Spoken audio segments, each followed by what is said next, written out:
Hello to all of you. Myself Himanshu Mishra from Maharani Lakshmibai Medical College, Jhansi department of pathology.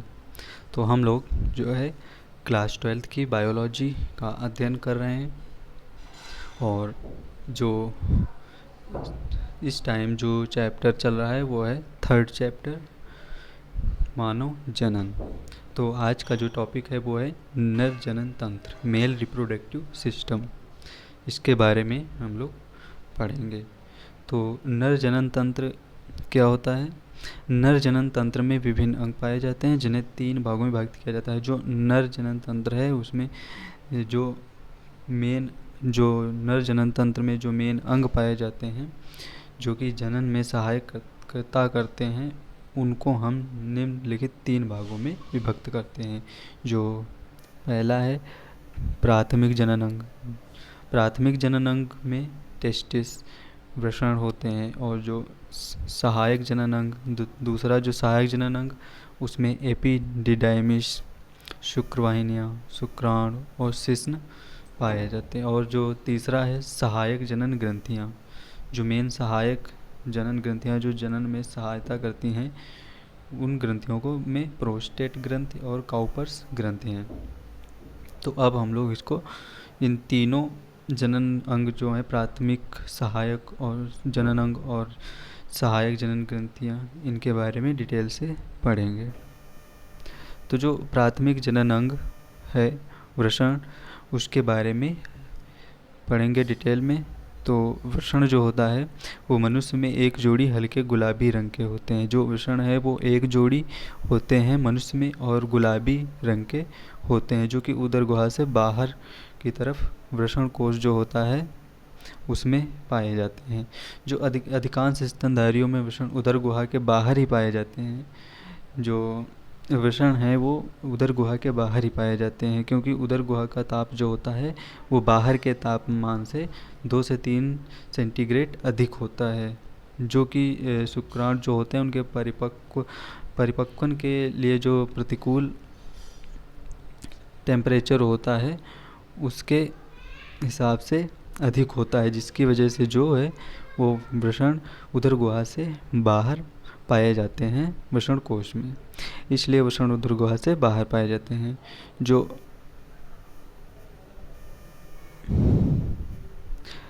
वृषणों का उद्भव भ्रूण के mesoderm से होता है। जो वृषण है उनका उद्भव जो है वो भ्रूण का जब डेवलपमेंट होता है उसके जो मीजोडर्म स्टेज होती है उससे वृषणों का उद्भव होता है। भ्रूण अवस्था में वृषण उदर गुहा में ही पाए जाते हैं।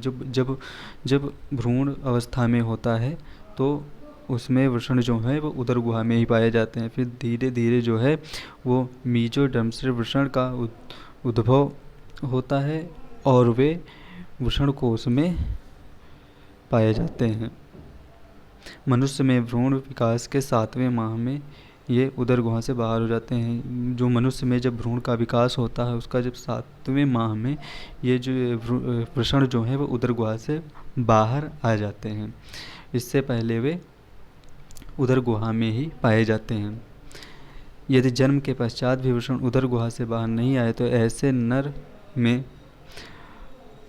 जो है वृषण का परिपक्वन नहीं हो पाता है और वह बंद हो जाते हैं। जो कुछ जो मनुष्य हैं उनमें जो है वृषण जब उदर गुहा से बाहर नहीं आते हैं जन्म के पश्चात, तो ऐसे नर में जो है वृषण का परिपक्वन नहीं हो पाता है और वह बंद हो जाते हैं।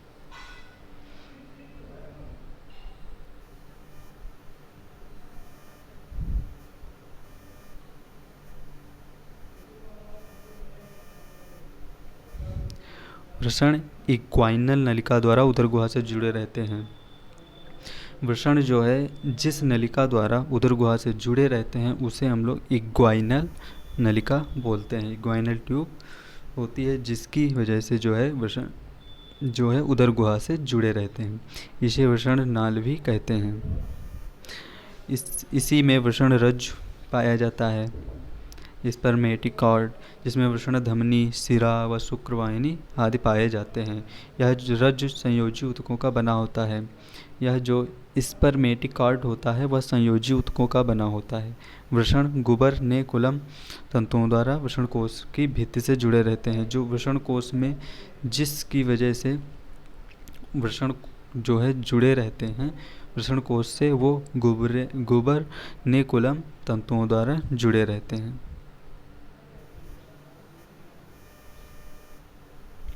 वृषण की आंतरिक संरचना, जो वृषण है उसकी आंतरिक संरचना जो है वृषणीय संपुट द्वारा ढके रहते हैं। जो वृषण होते हैं वे वृषणीय संपुट टेस्टिकुलर कैप्सूल द्वारा ढके होते हैं।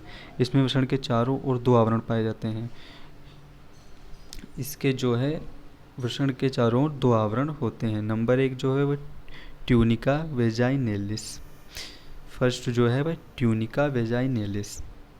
यह बाह्य आवरण होता है जो 2 पेरिटोनियम स्तरों का बना होता है।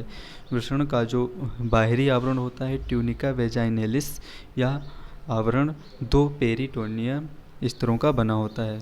नंबर 1 पेराइटल पेरिटोनियम और नंबर 2 विसरल पेरिटोनियम। इन 2 स्तरों का बना होता है।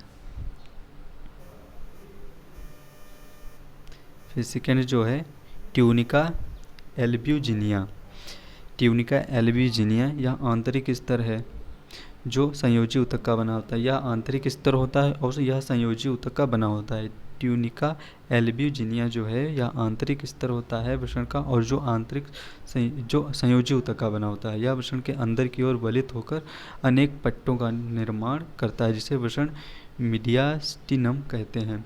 यह जो ट्यूनिका एल्ब्यूजिनिया आंतरिक स्तर होता है यह वृषण के अंदर की ओर वलित हो जाता है और वलित होकर के अनेक पट्टों का निर्माण करता है जिसे हम लोग वृषण मीडियास्टिनम कहते हैं। इसके कारण मनुष्य के वृषण में लगभग 250 से 300 त्रिभुजाकार वृषण पालियाँ टेस्टिकुलर ट्यूब्यूल्स का निर्माण हो जाता है। जब ये ट्यूनिका एल्ब्यूजिनिया जो कि आंतरिक संरचना वृषण की वो जब वलित होकर के अनेक पट्टों का निर्माण करती है तो इससे जिसे हम लोग वृषण मीडियास्टिनम कहते हैं। इसी कारण से मनुष्य के जो वृषण है उसमें लगभग 250 से 300 त्रिभुजाकार वृषण पालियाँ का निर्माण होता है। ये अत्यधिक समवाही स्तर द्वारा ढके होते हैं जिसे ट्यूनिका वेस्क्युलोसा कहते हैं। ट्यूनिका वेस्क्युलोसा। प्रत्येक पाली जो है वो 2 से 3 शुक्रजनन नलिकाएं व संयोजी ऊतक भरा होता है। जो पालियाँ बनती हैं उनमें 2 से 3 शुक्रजनन नलिकाएं हैं जो वह संयोजी ऊतक भरा होता है। इस संयोजी ऊतक को जो है अंतराली ऊतक भी कहते हैं। जो संयोजी ऊतक भरा होता है पालियों में उन्हें हम लोग अंतराली ऊतक भी कहते हैं। इनकी कोशिकाओं को अंतराली कोशिका कहते हैं और यह लेडिक कोशिका भी कहते हैं।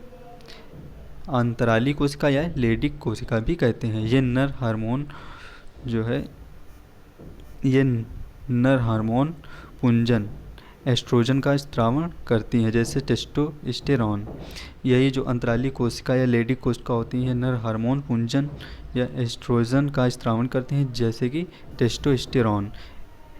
एंड्रोजन का स्त्रावण जो है वो पीयूष ग्रंथि के ICSH व LH हार्मोन द्वारा नियंत्रित होता है। जो एस्ट्रोजन का स्त्रावण है वो जो पीयूष ग्रंथि है उससे स्रावित होने वाले ICSH व LH हार्मोन द्वारा नियंत्रित होते हैं।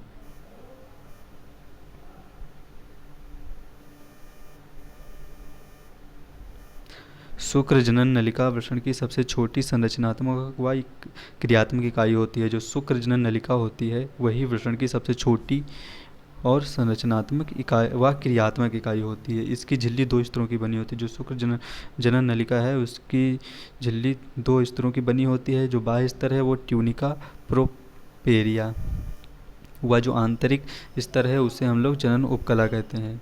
जो बाह्य स्तर है उसको ट्यूनिका प्रोपेरिया और जो आंतरिक स्तर है उसको जनन उपकला जर्मिनल एपिथेलियम कहते हैं। जनन उपकला में 2 प्रकार की कोशिकाएं होती हैं। जो शुक्रजनन नलिका की जो आंतरिक स्तर की जो स्तर होता है वो जनन उपकला कहलाता है। और जो जनन उपकला है वो दो प्रकार की कोशिकाओं की बनी होती है। नंबर 1 जनन नर जनन कोशिका और सर्टोली कोशिका या सेस्टेंक्युलर कोशिका या नर जनन कोशिका अथवा स्पर्मेटोगोनिया अर्धसूत्री विभाजन कर शुक्राणु का निर्माण करते हैं। जो स्पर्मेटोगोनिया अर्धसूत्री विभाजन कर शुक्राणु का निर्माण करते हैं, इसके लिए पीयूष ग्रंथि का FSH हार्मोन्स प्रेरणा देता है। जो पीयूष ग्रंथि से स्रावित होने वाला हार्मोन्स FSH हार्मोन्स होता है वो स्पर्मेटोगोनिया से अर्धसूत्री विभाजन करने पर शुक्राणुओं के निर्माण करने में के लिए प्रेरित करता है। सर्टोली कोशिका का नाम उसके खोजकर्ता एनरिको सर्टोली के नाम पर रखा गया है। जो सर्टोली कोशिका है उसका नाम जो है वो उसको खोजने वाले वैज्ञानिक के नाम पर रखा गया है, जिनका नाम था एनरिको सर्टोली। मनुष्य में शुक्र जनन हर समय होता रहता है। मनुष्य में शुक्र जनन की क्रिया में 72 घंटे का समय लगता है। मनुष्य में जो है शुक्र जनन का जो है वो हर समय होता रहता है। मनुष्य में शुक्र जनन की क्रिया जो है वो 72 घंटे का समय लगता है संपूर्ण होने में। मनुष्य की सभी शुक्र जनन नलिकाएं वृषण मीडियस्टेनम की ओर सीधी होती हैं। वृषण की जो सभी शुक्र जनन नलिकाएं होती हैं वो वृषण की मीडियस्टेनम की ओर सीधी होती हैं और वृषण के पृष्ठ भाग में जाकर जाल के समान संरचना बनाती हैं। और जो शुक्र जनन नलिकाएं हैं वो वृषण के पृष्ठ भाग में जा करके जाल के समान एक संरचना बनाते हैं, जिसे हम लोग वृषण जालक कहते हैं। इसी से 12 से 20 शुक्र वाहिनियाँ निकलती हैं जो कैपिट एपिडिडाइमिस में जाती हैं और जो ये वृषण जालक बनाती हैं उन्हीं में से 12 से 20 जो है वो शुक्र वाहिनियाँ निकलती हैं और कैपिट एपिडिडाइमिस में चल जाती हैं। एपिडिडाइमिस अपवाहक नलिकाएं जो हैं वासा इफ्रेंसिया अत्यधिक कुंडलित होकर वृषण के भीतरी किनारे पर एपिडिडाइमिस का निर्माण करते हैं। जो अपवाहक नलिकाएं जिन्हें हम वासा इफ्रेंसिया कहते हैं वो अत्यधिक कुंडलित हो जाती हैं और वृषण के भीतरी किनारे पर जाकर के एपिडिडाइमिस का निर्माण करते हैं। मनुष्य में यह 6 मीटर लंबी व खरगोश में 3 मीटर लंबी तक होती हैं। जो एपिडिडाइमिस है अपवाहन नलिकाओं द्वारा बनती हैं वो मनुष्य में 6 मीटर लंबी व खरगोश में 3 मीटर तक लंबी होती हैं। इसे अधिवृषण भी कहते हैं। इसे हम लोग अधिवृषण भी कहते हैं। यह वुल्फियन नलिकाओं के रूपांतरण से बनता है। यह जो है एपिडिडाइमिस ये वुल्फियन नलिकाओं के रूपांतरण से बनता है। यह 3 भागों में विभेदित होता है। इसको हम लोग 3 भागों में विभेदित करते हैं।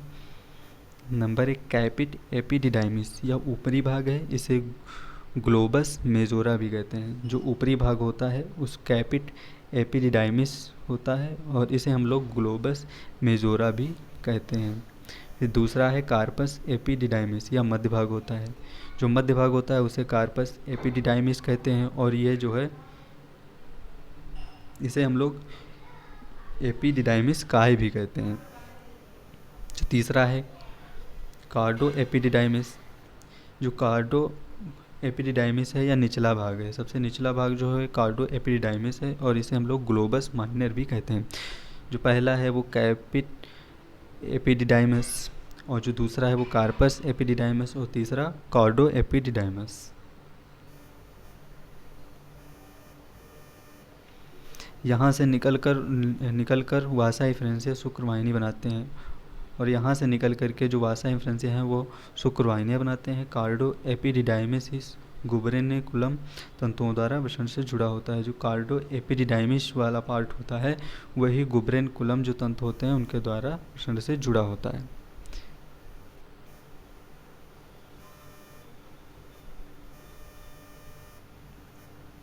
फिर है शुक्रवाहिनियाँ।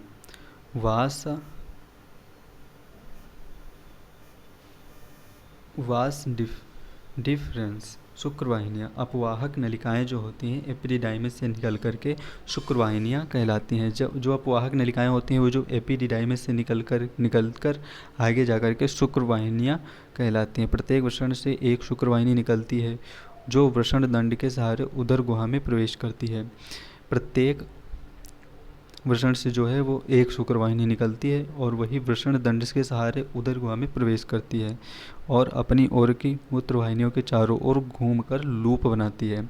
और जो शुक्रवाहिनियाँ होती हैं वो उदर गुहा में प्रवेश करने से पहले अपनी ओर की जो मूत्रवाहिनी होती है उनके चारों ओर घूमकर लूप के समान संरचना अपनाती है। मूत्राशय के आधार भाग में शुक्राशय में खुलती हैं और आगे जाकर के मूत्राशय का जो आधार भाग है में जो शुक्राशय है उसमें जाकर के खुलती हैं और ये स्खलनीय वाहिनी में खुल जाती हैं और शुक्राशय में होते हुए ये एक स्खलनीय वाहिनी में जाकर खुलती हैं।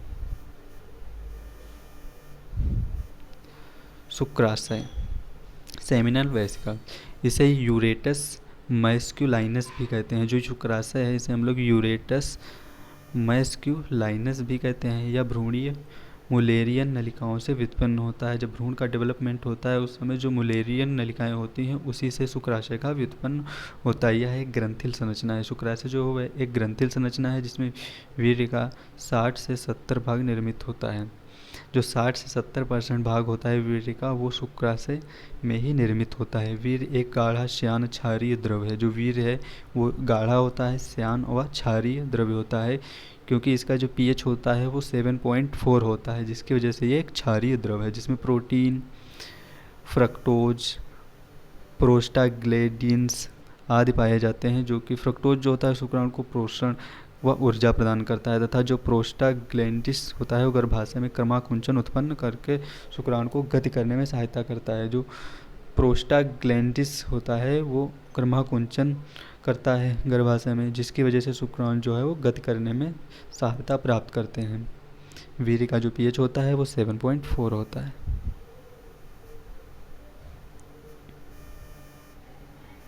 शुक्राशय मूत्र मार्ग के आधार पर खुलता है जो कि आगे की ओर शिश्न में जुड़ता है। जो शुक्राशय होता है वो मूत्र मार्ग के आधार पर जाके खुलता है जो कि आगे जाकर के शिश्न में जुड़ जाता है।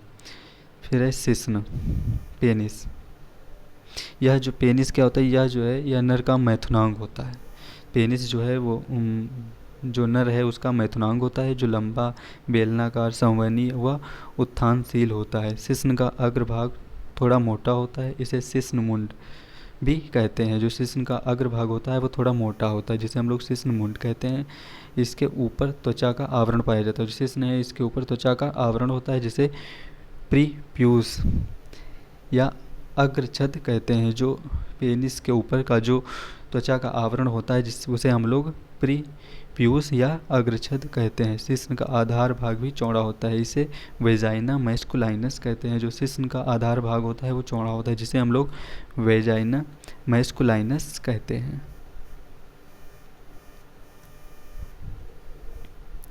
शिश्न जो है वो 3 आयामी छड़ों का बना होता है। शिश्न जो है वो 3 आयामी छड़ों का बना होता है जिसमें से दो पृष्ठ पार्श्व में पाई जाती हैं। जिसमें से जो 2 आयामी छड़ें हैं वो 2 पृष्ठ पार्श्व में पाई जाती हैं जिन्हें हम लोग कार्पोरा कैवरेनोसा बोलते हैं। जो पार्श्व में पाई जाने वाली आयामी छड़ें होती हैं उन्हें हम लोग कार्पोरा कैवरेनोसा बोलते हैं। आधार भाग में एक कॉर्पस स्पोरेंजियोसम होता है। इनमें से कार्पोरा कैवरनोसा जो है वो शिश्न मुंड के आधार तक पाई जाती हैं। जो शिश्न का मुंड आधार होता है वहाँ तक कार्पोरा कैवरनोसा आयामी छड़ें पाई जाती हैं। जबकि जो कार्पोरा स्पोंजियोसम होता है वो संपूर्ण शिश्न में पाई जाती हैं। शिश्न मुंड जो होता है वो केवल कार्पोरा स्पंजियोसम का बना होता है। जो शिश्न का मुंड होता है वो केवल कार्पोरा स्पंजियोसम का बना होता है। कार्पोरा स्पंजियोसम में ही मूत्र मार्ग यूरेथ्रा पाया जाता है। जो यूरेथ्रा होता है वो कार्पोरा स्पंजियोसम में ही पाया जाता है। कार्पोरा स्पॉन्जियोसम जो है उसमें रक्त कोटर पाए जाते हैं तथा कार्पोरा कवरेनोसा जो होता है वो पेशीय व तंतुमय संयोजी ऊतक का बना होता है। जो कार्पोरा स्पंजियोसम है वो रक्त कोटर पाया जाता है तथा जो कार्पोरा कवरेनोसा है उसमें पेशीय व तंतुमय संयोजी ऊतक पाए जाते हैं। सामान्य अवस्था में जो है वो शिश्न छोटा व कोमल होता है। इसकी जो पेशियाँ होती हैं वो संकुचित होती हैं तथा रक्तपात्र खाली होते हैं, परंतु जब लैंगिक उत्तेजना के समय रक्तपात्रों में रक्त भर जाता है तथा पेशियाँ शिथिल हो जाती हैं, जिससे शिश्न लंबा व कठोर हो जाता है। जो शिश्न है वो सामान्य अवस्था में छोटा व कोमल होता है, क्योंकि इसकी जो पेशियाँ वे संकुचित होती हैं, तथा जब इसमें और इसके जो कार्पोरा स्पंजियोसम में जो रक्त कोटर होते हैं वो खाली होते हैं, परंतु जब लैंगिक उत्तेजना होती है तो उस समय जो है वो रक्त पात्रों में रक्त भर जाता है। जो कार्पोरा स्पंजियोसम में रक्त कोटर है उसमें रक्त भर जाता है, जिसकी वजह से पेशियाँ जो है वो शिथिल हो जाती हैं। इससे जो है वो शिश्न लंबा व कठोर हो जाता है। जो शिश्न का कार्य है वो है यह मैथुन क्रिया के समय शुक्राणुओं को मादा की योनि में पहुँचाने का कार्य करता है। जो शिश्न है उसका कार्य होता है जब मैथुन की क्रिया होती है उस समय शुक्राणुओं को मादा की योनि में पहुंचाने का कार्य करता है। इसे हम लोग वीर्य सेचन कहते हैं और इस प्रक्रिया को हम लोग वीर्य सेचन कहते हैं।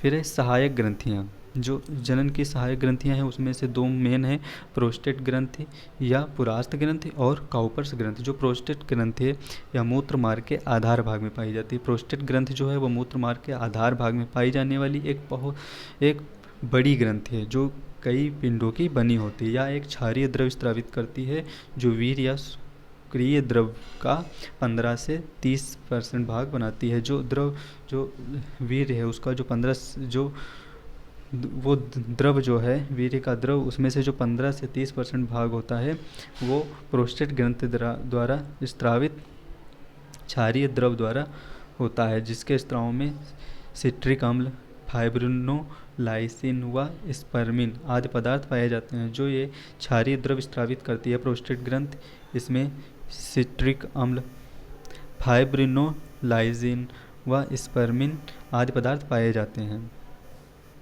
ये शुक्राणुओं की गतिशीलता के लिए आवश्यक होते हैं। ये जो प्रोस्टेट ग्रंथि द्वारा जो स्रावित क्षारीय द्रव है ये शुक्राणुओं की गतिशीलता के लिए आवश्यक होता है। फिर है काउपर्स ग्रंथियाँ, जो इसे बल्बोयूरिथ्रल ग्रंथि भी कहते हैं। जो काउपर्स ग्रंथि हैं इसे हम लोग बल्बोयूरिथ्रल ग्रंथि भी कहते हैं। एक जोड़ी काउपर्स ग्रंथियाँ प्रोस्टेट ग्रंथि के नीचे की ओर उपस्थित होती हैं। जो काउपर्स ग्रंथियाँ हैं वो प्रोस्टेट ग्रंथि के नीचे की ओर एक जोड़ी उपस्थित होती हैं। जो ये काउपर्स ग्रंथियाँ वो एक जोड़ी होती हैं और प्रोस्टेट ग्रंथि के नीचे उपस्थित होती हैं। यह एक लसलसा क्षारीय तथा पारदर्शी द्रव स्रावित करती है। जो काउपर्स ग्रंथियाँ हैं वो क्षारीय द्रव स्रावित करती हैं जो कि लसलसा व पारदर्शी होता है।